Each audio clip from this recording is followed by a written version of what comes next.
What is your disability and how do you manage? Darina said. ADHD OCD. The ADHD is very debilitating and pretty much rules my entire life. I have executive dysfunction to the point where I won't get out of bed or make lunch because I can't convince myself to do it. I have issues with short-term memory. I find it hard to talk to people and listen because I can't stop my own internal dialogue drowning the person out. I get overwhelmed and emotional very easily. I experience sensory issues and I will often hyperfocus on useless or stupid things and lose complete track of time. I take Adderall, which definitely helps me focus, remember things, and be more in control of my executive dysfunction, but there's really no helping some of the other things. As for OCD, it's pretty much uncontrolled. One Rab said. Just a heads up from someone who grew up with crippling ADHD, anxiety and OCD. Alcoholic mom, disabled dad.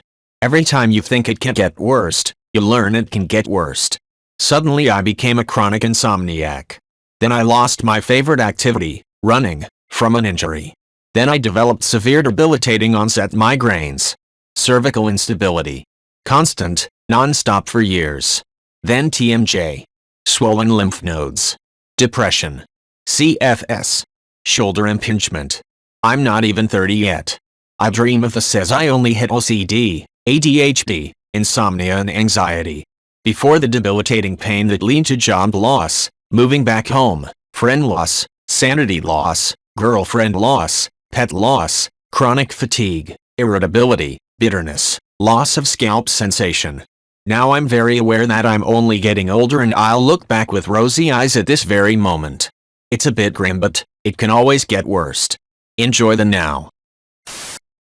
Safuartist John Candy said. Did you tear something? When my ACL blew, I thankfully had the weird genetic disposition and leg strength that I was able to carry on normally with very little issue and stability problems. With a brace I was even able to continue playing indoor soccer with no problems. However, if I moved wrong my knee would hyperextend and hurt. Once I got my ACL reconstructed 12 years ago, I've not had it happen a single time. Amalgama said. These days? Yeah. But I've adopted a lot of ways to limit how much stress I put on that leg, from how I walk, sit, take stairs, etc. They're pretty much ingrained in me now.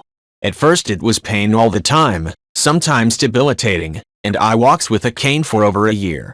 I can't run anymore, like functionally, if I try the leg will just collapse even though I've got more muscle strength in my calves and thighs than any time previously. I can speed walk and jog at most, the former I can get out of without any pain. The latter will have me laid up for a few hours when I'm done. Blackesterdid said. I am one of the few women praying for menopause. Same. In my case, I have adenomyosis. I was getting IV iron infusions twice a week. For so long my veins were starting to scar over and my hematologist, which I saw for chronic severe anemia, wanted to have a port surgically placed. Ablation made things worse. My buddy rejected 3 IUDs. Well, less rejected than a big clot forced pushed them out. Insurance won't cover a hysterectomy because I'm too young. I'm 36 and have no kids. I can't have kids. Only thing that works for me is continuous dose hormonal birth control to completely suppress my periods. Given my age and migraine with aura and weight, working on it, but it's not a quick process. It puts me at a much higher risk for blood clots. But it's either that or a complete inability to function for 10-14 days a month and a fucking surgical port in my chest for iron infusions. Best part, I've had adenomyosis for over 20 years but wasn't diagnosed until 31 because no one believed me until I collapsed and needed an emergency blood transfusion. Some women just have heavy periods and young women with no kids don't get adenomyosis. Oh Night Owl said. Was born with moderate hearing loss in my ears and at age 9, which started to happen months after a car accident, I lost my hearing and started to become severe. So for reference, I used to be able to put headphones on and still be able to hear the song at basically high volume. When I lost my hearing it got increasingly difficult to even hear the lyrics. At age 12 and 17 got my cochlear implants. And it was crazy the little sounds I had missed that I couldn't really hear with my hearing aids. My favorite being Canadian is the sound of hockey sticks on TV. Edit. I manage mostly lip-reading people. I know some sign but I don't really use it.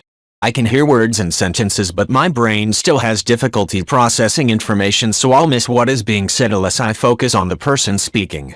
So sometimes I have someone rephrase a sentence just because I could not understand a word.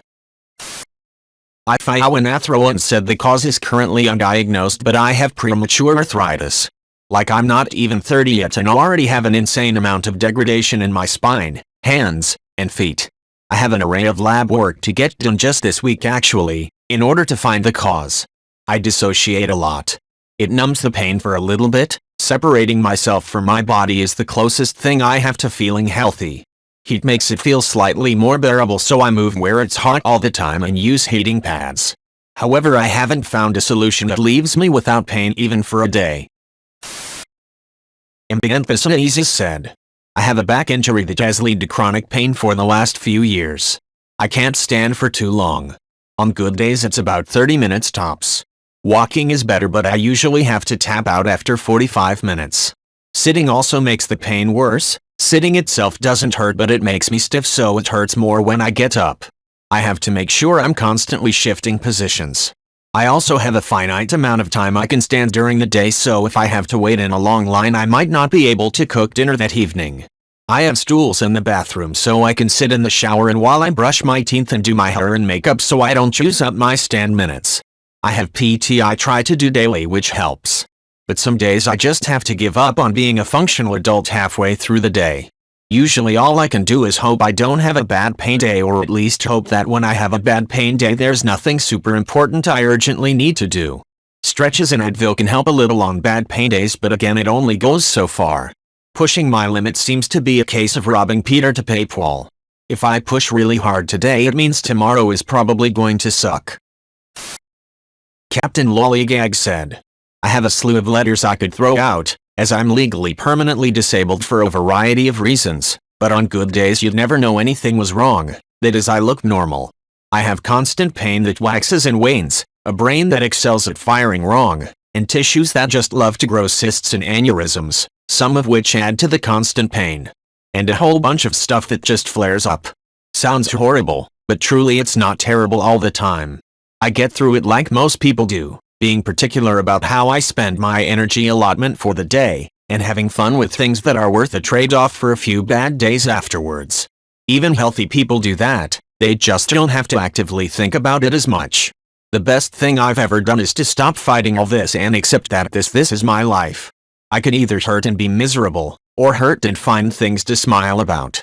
So instead of thinking about all the things that have been taken away due to my health, I look at it like my days have been opened up to allow me to pursue a lot of hobbies. They have no deadlines and no expectations, and that's a huge privilege. It also means our home and our closets are full of a lot of handmade items, which we'd not have were I still working like I used to do. A bomb disease said, I wouldn't say a disability compared to many others, but I was born with a partial left limb, missing below the elbow. I was born in the 80s and the doctor suggested to my parents I wear a paddle to adjust. My mom said no, she'll be fine on her own. I can pretty much do anything I've tried except for driving a manual trans or holding a pool stick properly. I'm sure there's more, but those are the ones that come to mind. Oh, and a manual can opener. Gone through more of those than I care to admit to the way I hold them. Yes, I know there's electric ones, but I refuse to give up the good fight. As I got older, I wish I got a prosthetic for cosmetic reasons because the staring would get to me. It took years, but I somehow managed not to pay so much attention to it. A good support system has always helped me. No one treats me any different and they allow me to vent without judgment on the days that it does get to me. Edit, for the record, I wish I was born with 2 hands.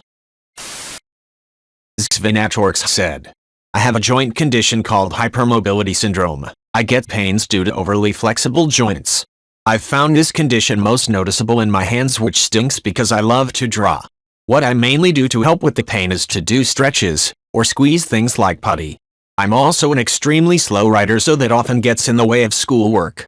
That still doesn't stop me from drawing though. Even if it takes ages, I still manage to get some decent work done. I have no idea how to wrap up this comment, so have a smiley face, dear reader. IC ad 2505 said, mental illness, and I manage by collecting disability welfare and using it to try and turn my life around, since the mental health industry is a sick joke. I've been teaching myself how to cook and exercise and stuff, and hopefully I will soon be able to become economically independent. But that's a tough goal. I also have nearsightedness and have been spending a lot of time outdoors in the sun to try and strengthen my vision. Some good results, some meh. Asexual accountant said, I'm losing strength slowly, starting in my legs and slowly moving to my arms. We aren't sure what's causing it yet, as it's fairly recently and slow developing. Right now I use a rollator so that I can take some weight off my legs, keep stable, and have a seat with me wherever I go. I may end up in a wheelchair someday, or I may discover what's wrong and be able to make a turnaround. Right now I'm managing okay. I work a steady, high-level desk job, so I don't have to worry about high-pain days, and I have a house husband who is all too happy to take over and be my errand runner when I can't get off the couch. My main issue is learning how to be disabled and realizing how much of my former life revolved around my legs. I used to dance and walk as my main sources of exercise. I'm relearning life, and it's really eye-opening. Thwanderblink said, I guess it could be considered a disability. I got diagnosed with epilepsy in April 2020. I had been having seizures very often, daily most of the time for 2 years before that. Most times they were several in a day, sometimes upwards of 10 in just a morning. Trying to work through that in an office setting was rough. I have a history of struggling with mental health issues, so I thought they were some sort of panic attack, but I knew they were different. Got misdiagnosed with PTSD for a bit, but then in March 2020 I had a grand mal tonic-clonic seizure that put me in the hospital for a week while they did all sorts of tests and scans. They found a small mass in my left temporal lobe as well as some scarring on my brain, and put me on heavy steroids to try and just clear it up, and told me to come back for another CAT scan in 3 months. Which didn't do anything for what I was going through daily. So we went to get a second opinion a month later, where I was diagnosed with left temporal lobe epilepsy with mesial sclerosis. It's been an adjustment for sure. I haven't driven a car since then, as I have to be seizure-free for 6 months to get behind the wheel, and I never get close to that. A lot of people are able to become seizure-free from meds, but unfortunately mine is medication resistant. The meds definitely help. I don't have them nearly as often, but I still have them. I've had to rely on people a lot more, which is something that I really struggled with. I have an amazing girlfriend who also happens to be a nurse, and I wouldn't have made it this far without her. Thwanderblink said, next steps? I'm trying to get brain surgery. They can see the mass in imagining, but it's not precise enough to be able to operate from imaging alone. I have to go into the hospital and stay for 5-6 days hooked up to an EEG monitor. The goal is to take me off my meds and sleep deprive so that we can catch a seizure on the EEG in order to further pinpoint the location of the mass. Unfortunately, I have done 2 stays like this so far and not had a seizure while there, which is very discouraging. I just want to drive again and have my freedom back. I don't want to have to depend on people as much. We moved for the sole purpose of being close to my work so I can bike to it. Which is nice, because I was yerbering a bit after we started to go back to the office a few months ago. It's definitely something that affects my daily life, but I'm learning to live with it. However, I am still hoping to have a successful EEG soon. I apologize for the wall of text. Yesterday I had twice as many seizures in a single day than I have had since starting meds, so this is all very much on my mind. Gustinos Boast said, I have terminal colorectal cancer and an ostomy as a result. Dealing with terminal cancer is day by day. I have a great medical team though. The best thing I've found is seeking out a terminal cancer support group. Sure, we don't have the same kind of cancers or treatment, but we have a very dark sense of humor. Support groups really are a lifeline. Managing an ostomy. It's pretty standard, but it's a huge source of anxiety for me, leaks and whatnot, but I try and remember it saved my life. Ephraim said, I'm legally blind. It's important to point out that there's a difference between legally blind and completely blind. With correction, glasses contact lenses, my vision is 20/200, 20/400 without. Part of the problem is nystagmus, which makes my eyes move constantly, and there's nothing that can be done about it currently. I don't have too much trouble with it, as it has been this way since birth, so I've had 34 years to figure it out. Can't read things from just about any distance beyond arm's reach. but phones have helped with that in recent years, as I can just take a picture and then zoom in. There are little things, like I get a lot of anxiety meeting people in a crowded place, like a bar, for example, because I won't be able to recognize them from a distance and would have to basically awkwardly walk by every table looking to see if they're who I'm looking for. I just try to arrive early and be the first one there so they have to find me instead. Similarly, finding my way around somewhere new, like when I started university, is extra daunting. Ephraim said, I can't drive, which is quite a pain in the ass. Recently I found it even made it harder to find a job in my computer-based field, as for some reason almost every job listing throws must have a driver's license at the end. It has also been frustrating throughout various life stages, like dating as a teen once everyone else got their licenses. You want to go to a movie? Great, we'll take the bus. I live in a smaller city where taking public transit is not the norm, and kind of considered just for poor people who can't afford a car.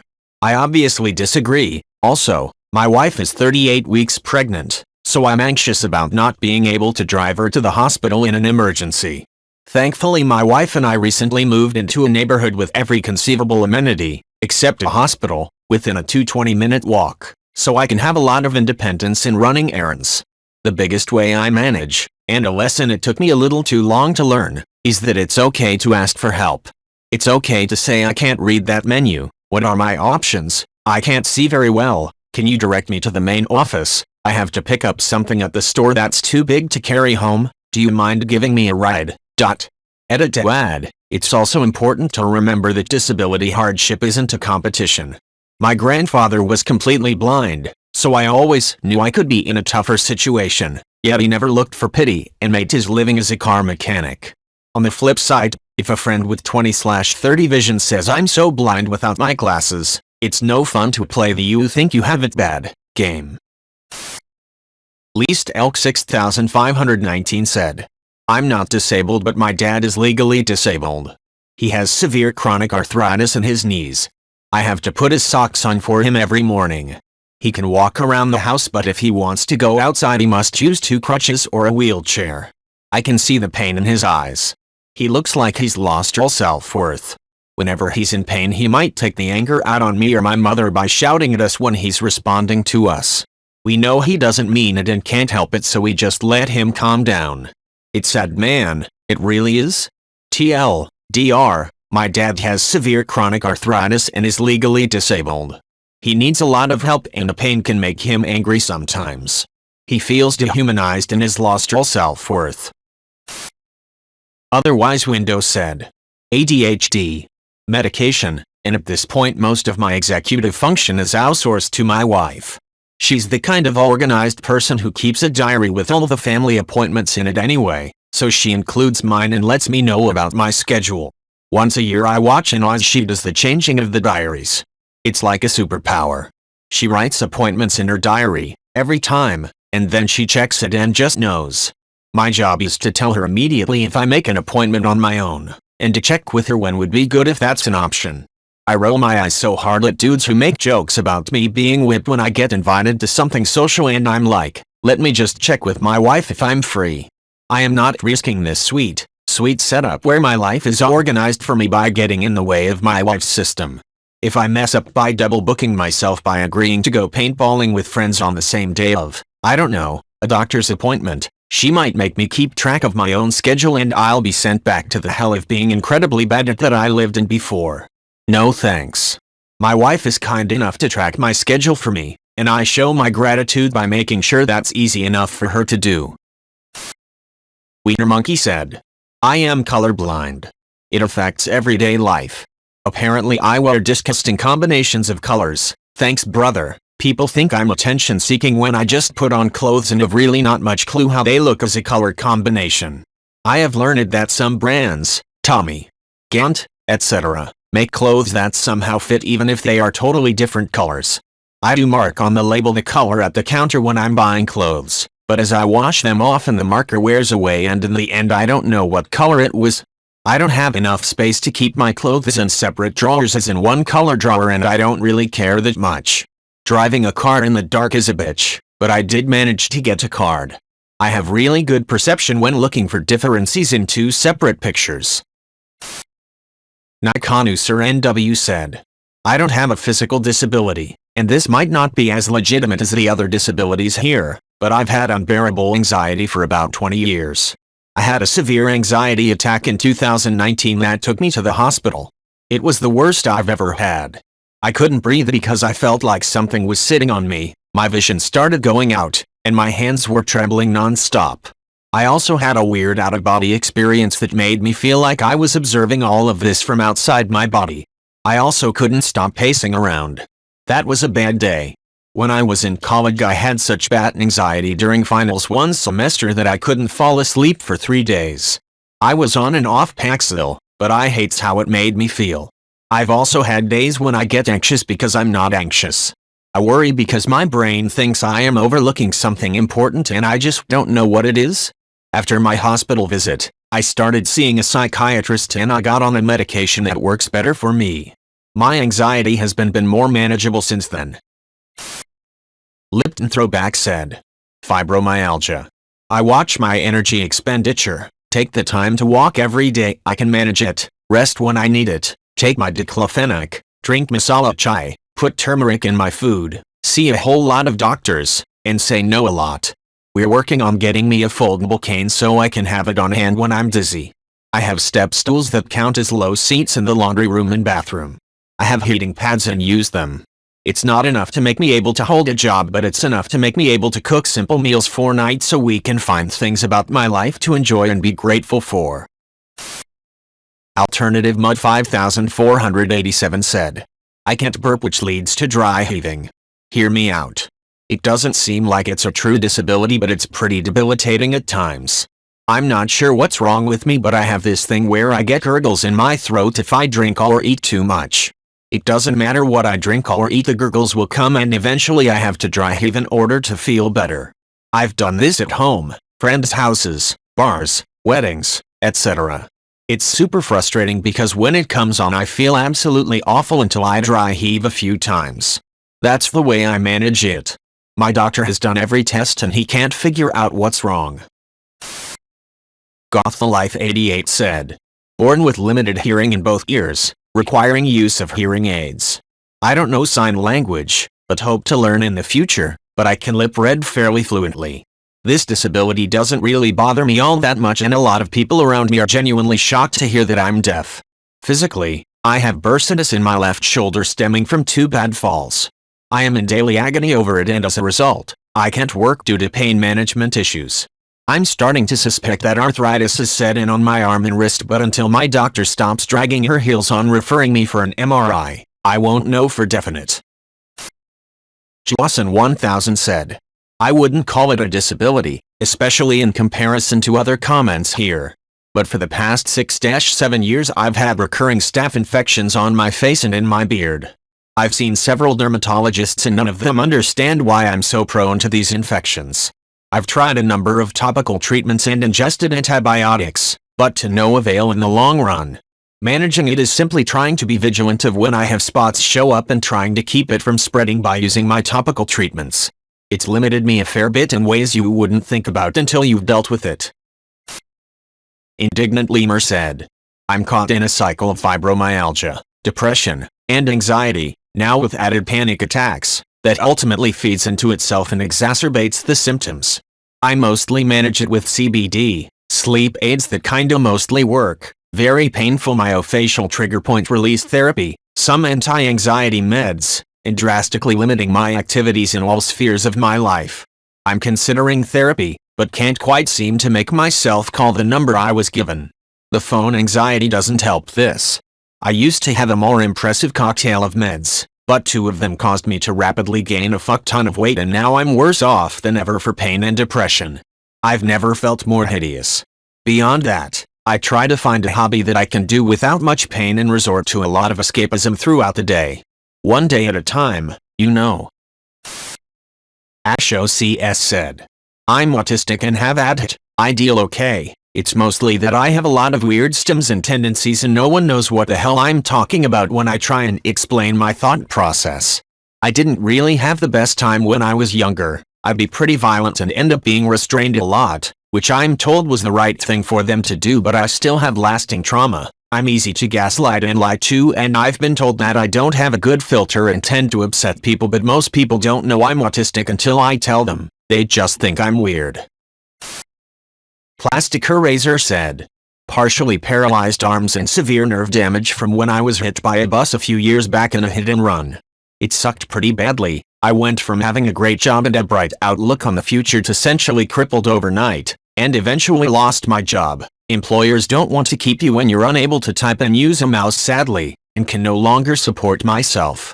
The worst part is knowing that I'd normally be a highly qualified candidate in my field because of my background and work experience, but that no employer would ever willingly choose to hire me from a pool of regular candidates because of all the liabilities that come with my health problems, in addition to being crippled. The reason I'm still somewhat able to use a computer is through the use of voice recognition software. With regards to the pain, I used to take medication for it, but after a while you just learn to get used to it. I've gotten very good at using my feet and mouth to help me do things in daily life, since it's difficult to use my hands in most circumstances. Mentally, I was in a poor place for a long time. Who wouldn't be? You put in so much effort to get to where you want to be in life, only to have it all taken away from you in the blink of an eye. I wouldn't blame anyone for struggling to cope afterwards, but eventually I just had to accept the fact that life isn't fair and move on with what I had left. Not like being depressed is going to magically restore your body to the way it used to be. Might as well take the mental faculties you have left and try to be productive with your time in any way possible. Unfortunately, there's no real good advice to give in a situation like this beyond don't be depressed, which obviously sucks as advice, but there is nothing you can really do here aside from trying to make do with whatever function you have remaining. Catla14 said, long-term COVID side effects. I used to go running, hiking, biking, and had an active lifestyle. After getting COVID over a year ago now, no way I can do anything of those things. I still have moments daily where I suddenly get out of breath and can't breathe, or just get super exhausted. About once every 3 weeks I will have a day where I just can't do anything. I get out of breath just taking 5 steps. If I try to push through it, I will get to the point very quickly where my body will start to go numb, my vision will go blurry, and have slurred speech, and I pretty much just have to lie down or sit down and not do anything remotely physical all day. For the most part, I just have had to learn to accept that I simply can't do what I did before and know my limits and not to push myself past them. That, however, is very hard for me, having to tell work when I have a really bad day and have to go home, or let my wife take care of me while I do nothing. Fortunately, everyone in my life has been supportive, especially after they see how much I can struggle. Black Hun said, auditory processing disorder. I do not reliably take in information through my ears. As a kid in school, I mostly just skated by on my excellent reading and writing skills. It never even really occurred to me, or apparently any of the adults around me, that I didn't understand or retain a lot of lecture material, because I was so good at figuring out WTF from context clues, written homework, etc. And I was an adult before I realized there was a reason other than social anxiety that phone calls were so exhausting. These days it's a lot easier, actually. My organization uses Microsoft Teams, which, shameless plug, has auto-captioning, and while it could be much more user-friendly and struggles with people who don't enunciate well, it is a godsend for long meetings. Even if the computer guesses something weird, seeing whole sentences written out lets me mentally autocorrect them in a way I absolutely can't do when they're passing only through my audio cortex, and I go from getting like 60% of the words with considerable effort to relatively easily getting 90% plus. It's awesome. Sajari said, schizophrenia, and with it comes PTSD, anxiety, depression and a dissociative personality disorder. I handle it much better now than I did a few years back. I'm on medication and therapy. I have a fantastic GP after some not great ones. I work, but I also get disability payments, so I'm only required to work 15 hours a week, more, and I start having issues after a while. It also took some lifestyle changes. Forcing myself to ease into things that previously caused me a lot of anxiety, like trying to leave the house each day even if it's just taking a walk down the street. Had to learn better sleep hygiene, as it's called, to get better sleep each night. Find ways to handle my behavior and thoughts in healthier ways. A few years back, I was unable to leave my house, suicidal, dealing with hallucinations each day and extreme paranoia, thinking people could sort of read my mind. Now I have a stable job, Good friends, better mental and physical health, all in all just doing better. Still have some rough days, but I manage. 8 dogs in a trench coat said. For the autism, I don't so much regard it as a disability, but other people, that I know, trust, and love, explicitly do. I mostly just, have always had to power through. Didn't even get diagnosed until I was 24, I just got punished for showing symptoms. I cope with lots of habits and routines, always carrying earplugs in my wallet, and learning to recognize people by their voices, or just be super nice to everyone, because I have no idea what most people look like since I don't look at faces. The PTSD is pretty well managed now, and DBT helped a lot with that, as did having a safe, stable, genuinely loving support system. I find comfort in my faith, and going hard at work and at the gym help in a sort of preventative maintenance way. A combo of psych meds help take the edge off, but I have always been shit about remembering to take any medication, so it's not as effective as it could be. Probably slowed my recovery down quite a bit tbh. Janice89 said. Depression, meds, honestly still feel horrible and have no idea how I'd be if I didn't take them since I've been on them since age 11. Social anxiety. Terribly lonely and zero friends because I can't handle any sort of social relationship. Feels awful. Yes, this means no romantic relationships either because no woman wants to deal with that baggage. Scoliosis, nothing I can do. I can try some exercises but the pain never goes away. Hypothyroidism, I take meds but I'm still tired all the time. Sleep apnea, I wear an appliance to sleep, still tired all the time. Partially deaf, I wear hearing aids and they aren't perfect, so I still need to ask people to look at me when they talk and speak up and forget about crappy office phones and accents.